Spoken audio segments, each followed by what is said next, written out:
The week was launched with the raising of the Aboriginal flag above Christchurch Cathedral yesterday. From there it was a march to Civic Park to raise another flag, this time on top of City Hall. Some of the 200 Aborigines taking part in the procession were descendants of the Awabakal tribe, which originally lived in the Newcastle district. Included in the marches was the only Aboriginal entrant in this year's Miss Junior New South Wales, 11-year-old Anne-Marie Williams. This year's theme behind Aboriginal Week is the coming together of Aborigines and non-Aborigines. We're aware that our numbers aren't anywhere near as high as non-Aboriginal people in this country, and it's quite common for a school kid to go through his entire life and into university without ever actually meeting an Aboriginal person or becoming friends or getting to know that individual or part of his culture or heritage. So the first thing is, I guess, to raise awareness that there are Aboriginal people around, and then hopefully we may be able to raise their awareness as to the struggles that we face in everyday life.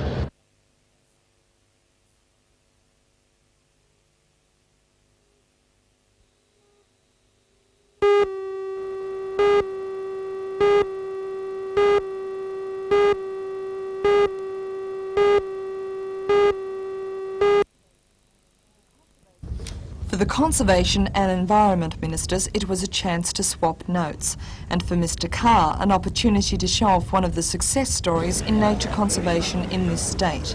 The centre holds special interest for Ms Kerner, who's involved in the establishment of a similar project in her electorate in the western suburbs of Melbourne. Well, we're planning to build the same kind of centre in Serendip in Victoria, which is already a wildlife research station. We want to open up to the public. And it's really very similar to this because it's in the centre of the western suburbs of Melbourne, industrialised area, where the importance of wetlands conservation for years has been ignored. Wetlands have been seen as something to drain or fill, what have you. And we also have a very strong community support group. Ms Kerner says hopefully the relationship between the two projects won't just be an exchange of ideas.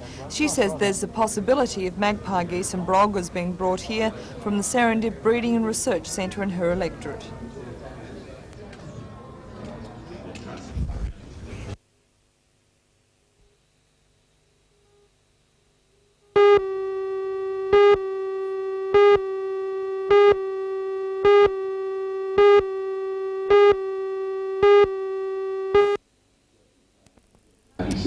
It was a proud group of fellow Novocastrians that assembled to congratulate the city's new sporting hero.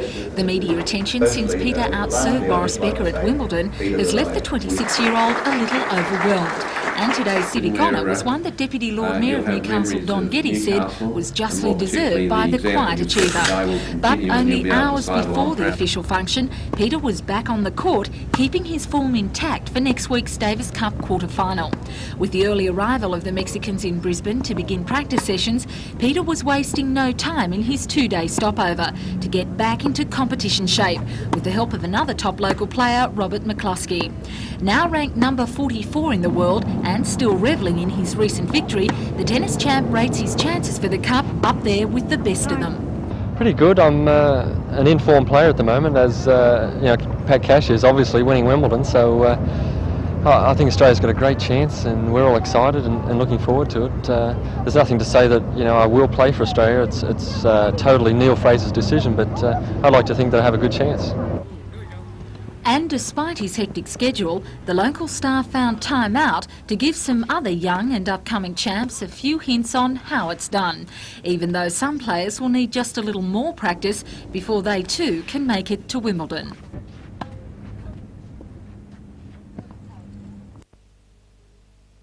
If you knock over Mexico, who's the next team you're likely to come up against?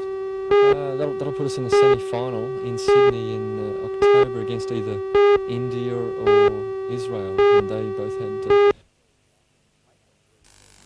Maitland drew first blood when fullback Greg Codrington scored wide out. The try was converted, giving Maitland a 6-0 lead. A penalty goal by Curry, and it was 6-2.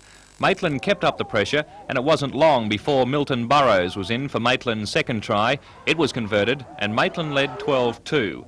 Minutes later, and Bulldogs winger Paul Cremona took advantage of a Maitland fumble to score wide out.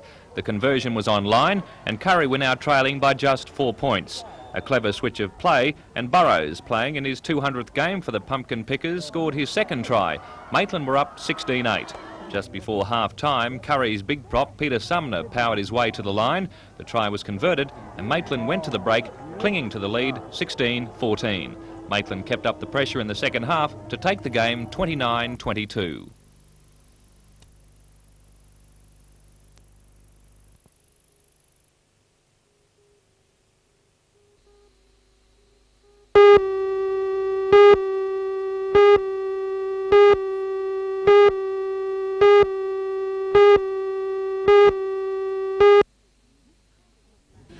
This parcel of land was earmarked by the Wyong Shire Council as the site for the Lakeside Community's new hall, but that was before severe mine subsidence hit the area, which straddles workings of the Elcom-owned New Vale colliery. Angered by the lack of knowledge about the extent of the problem, today's public meeting was organised by the local action group to put representatives from Elcom, the Mine Subsidence Board and Council in the spotlight. Wyong's Deputy Shire President Bob Mann released details from a report undertaken by the Wyong Mining and Development Subcommittee. The report is now before State Cabinet. It represents the expertise of Departments of Mineral Resources, Environment and Planning, Public Works, the State Electricity Commission and the Wyong Shire Council. It says that to date not enough research has been carried out to fully estimate the relationship between mine subsidence and damage to structures, and that unrestricted mining in certain areas could result in ground strains of up to 0.9%, recorded at Chain Valley. 0.5 is considered severe.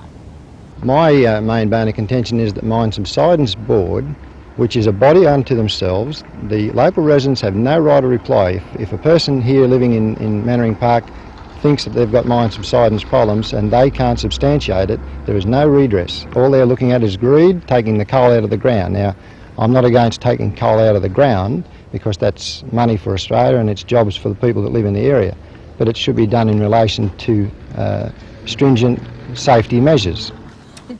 The Wyong Shire Council will meet with representatives from Elcom and the state government departments tomorrow to begin the restoration plan of the Chain Valley foreshore.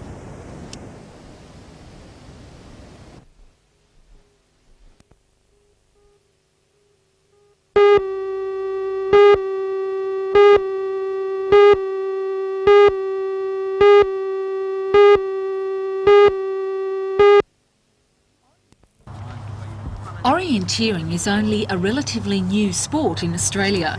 The Newcastle club is now the state's second largest, rearing 2 national champions. One is 29-year-old Terry Farrell, now preparing for the world titles in France. He was selected in the 10-member Australian squad that leaves for the titles next month. The diversity of the sport makes it one that can be highly competitive or, for the less serious, an enjoyable family exercise. Well, the easy courses tend to follow tracks pretty well all the way, so that beginners in the sport just can't get lost. The more difficult course, no matter how long it is looking for very fine features. It might go from an ant nest on one side of the hill to a small boulder on the other side of the hill.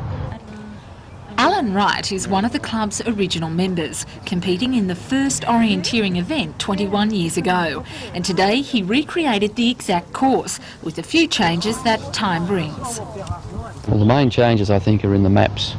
They are much more detailed now. We started off with inch-to-the-mile military maps. Now we make our own. Where do you see the sport heading in the next 2 decades? Probably even more detailed maps, and probably every map we use full colour, and probably a bigger range of courses to better cater for everyone who turns up.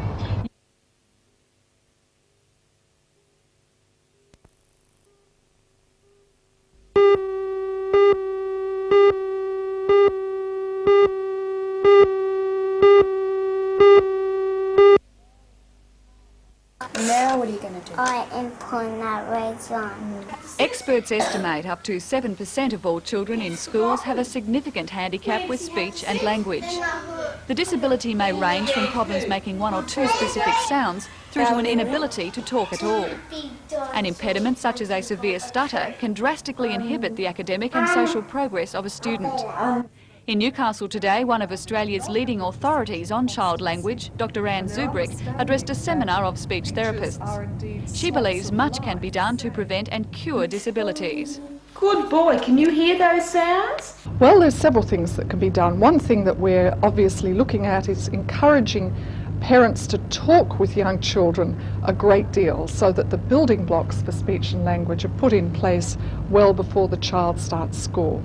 The other thing is if the child is having difficulties making himself or herself understood, or is stuttering, or is having difficulties putting sentences together, then they should be seen by a speech pathologist and some assistance sought early on so that the problems don't become compounding or confounding ones as they develop further.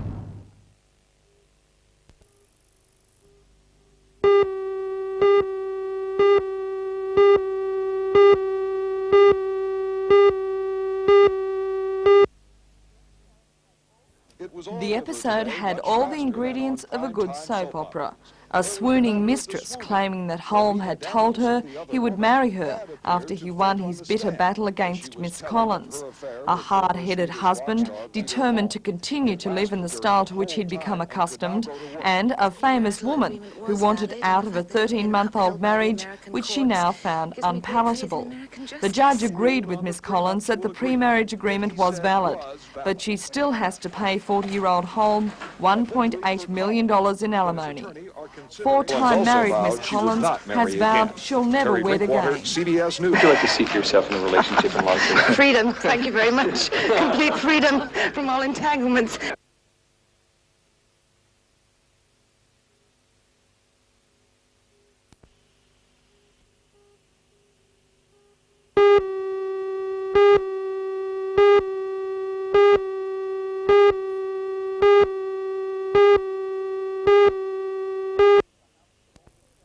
Had been perhaps the longest day of Geoffrey and Mary Archer's lives. They left home for the court early this morning, only to spend a day hanging around waiting for the verdict. For whom they had found, he replied, Geoffrey Archer. Mrs. Archer put her head on her hands. Mr. Archer remained motionless. A member of the public shouted, Career now, can we see possibly a relaunch of that? We've just had 3 very tiring weeks. Mr. Archer says the damages payment from the Star Did you ever have any doubt at all about the verdict? that justice has been done.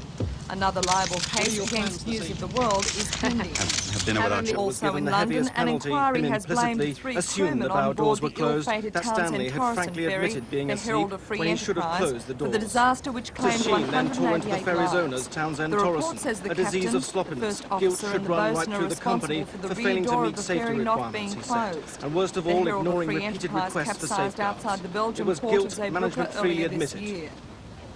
In the Persian On Gulf, board the the United giant States is supertanker, blaming Iran a for the violent underwater mine that explosion damaged the tanker rumbled through the Bridgetown vessel. yesterday. It's ruptured the a tanker, watertight which was being compartment, escorted and the by convoy American of 5 destroyers, ships was hit brought the to a mine virtual 90 stop. kilometres from The the Navy mainland feared of Kuwait. they might have entered Although a it mined took some area, water, but the tanker despite was the able hit, to make the it to convoy Kuwait pressed at on half speed. and eventually reached Kuwait. Bridgeton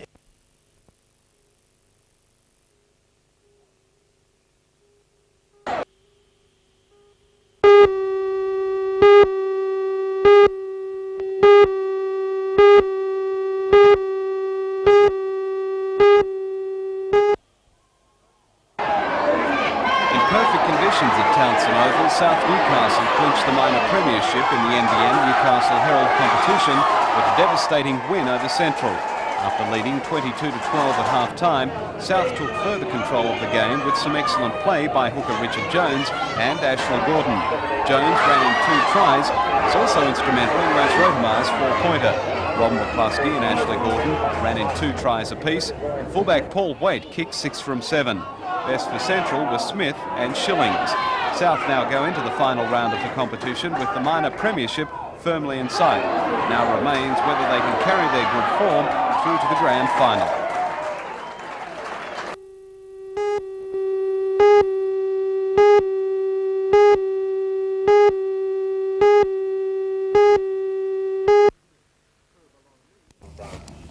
Currabulong means a line of hills. and that's what the Bushfire Brigade is trying to protect. Their job became a little easier today with the opening of the new brick station. 150 families from the area are now involved with the brigade, which operates one truck, a Land Rover and 2 water tanker trailers.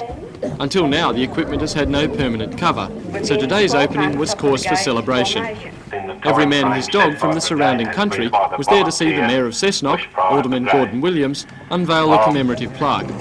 All the brickwork and carpentry in the station was done free of charge by the Hunter Group apprenticeship workers. This organisation, established in 1983, is designed to help apprentices who've been retrenched. While the government pays their allowance, they participate in community projects such as this to gain their on-the-job experience. The brigade members carried out preliminary work and local businesses donated most of the materials needed so that the station could be built at a low cost.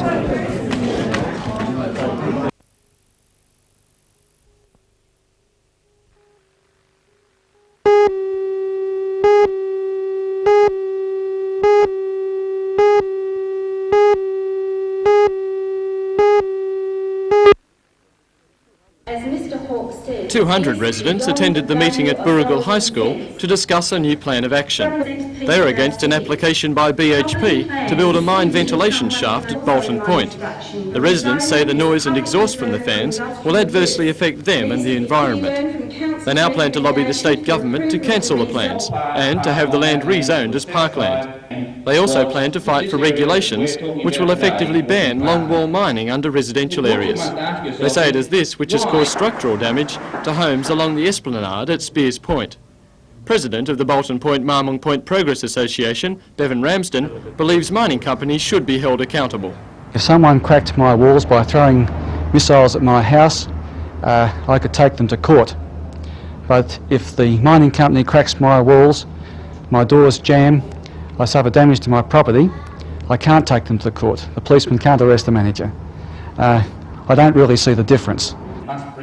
The residents have now collected in excess of 7,000 signatures demanding an end to mining under residential areas and will present the list to Premier Unsworth and the Minister for Planning and Environment, Bob Carr. But we don't want to force our property.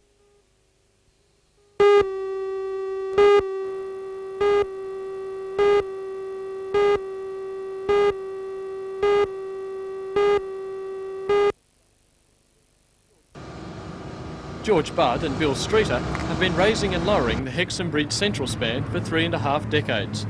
At ages 67 and 73 respectively, they've decided it's time to leave the work to younger hands.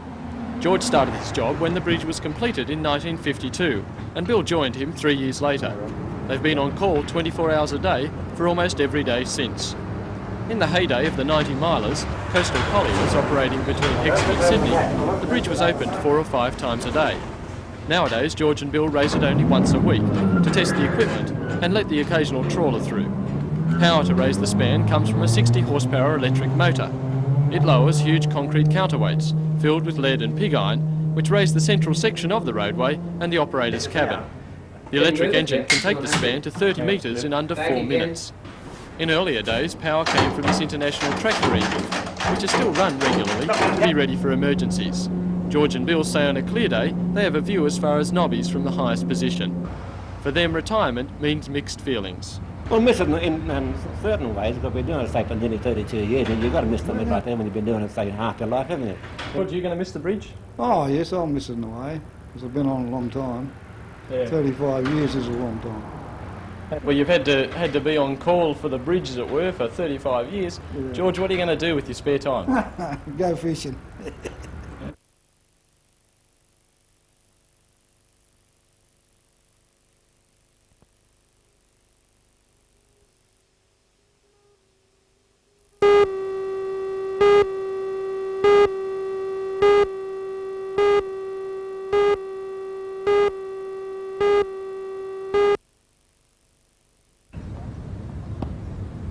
The championships are the brainchild of Victor Kiam, the owner of the Remington Company.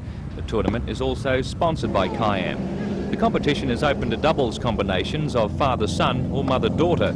The only stipulation is that none have held an international ranking in the past 5 years. 16 regional tournaments will be held throughout Australia, including District Park in Newcastle. However, only 6 entries have been received locally, 4 in the men's and 2 in the women's section. This poor response has been nationwide, and now entries will be taken up until the days of competition. In Newcastle, that will be the 6th and 13th of September. Regional winners will then compete at state finals during October. Later that month, the state winners will play in the Australian finals on the Gold Coast, with the Aussie champs going to Spain for the World Championships in November.